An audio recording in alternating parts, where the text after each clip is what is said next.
Hey everybody, I know I'm a little bit tired, but I gotta share something real quick. Hopefully it's gonna encourage you, okay?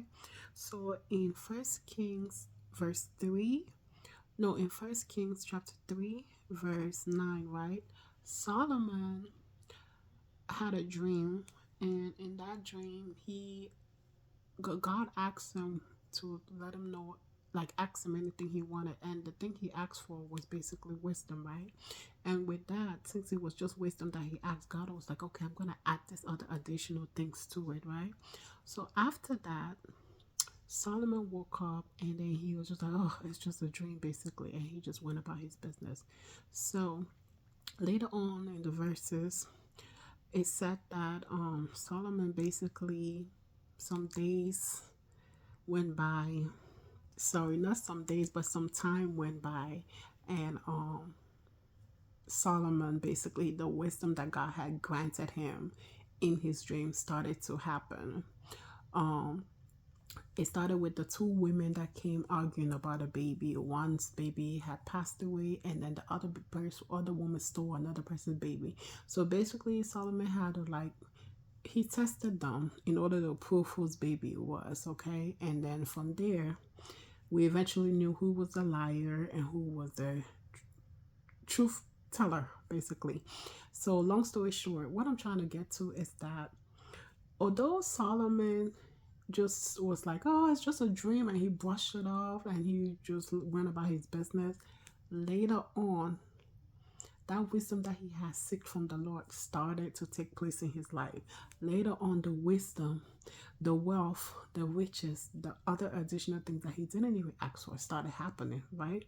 So this is just to tell you that yes, you may have dreamed, or yes, you may have probably even heard a prophecy, and then you're just like, okay, whatever, I'm brushing it off, I'm leaving it alone.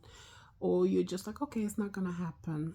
I thought it was reality, but it wasn't. And you probably either got disappointed or you just went about your business, basically. And look, God did not forget you. God's timing is never wrong. We all know this. But I know sometimes in the waiting process, we lose faith. So I want you to know that God will come through. He's shown you, He has told you in so many different ways, and you know this deep down. But because in your waiting process, you either one, you're just probably like, okay, I've waited this long and it's not gonna happen. It will happen. It would happen. Just like it happened for King Solomon, it's gonna happen to you, for you as well, at God's appointed time. And most time, right, some of us could even be living in that dream that we had, or that prophecy that we had years back, or months back, or weeks back, or days back, and we don't even realize it. Do you know that? Yeah, think about it. Think about it. There might just be a prophecy or a dream or vision that you are living in and you haven't even realized it. So yeah, um I hope this encourages you. I hope this lets you know that in your waiting, it's okay to just keep going. It's okay that, yes, you might feel down a little bit, you might feel discouraged, but know that God is never going to fail you. He's going to come through. He always comes through. God does not say something and He don't do it. He's not man, He's not a liar. So just know that.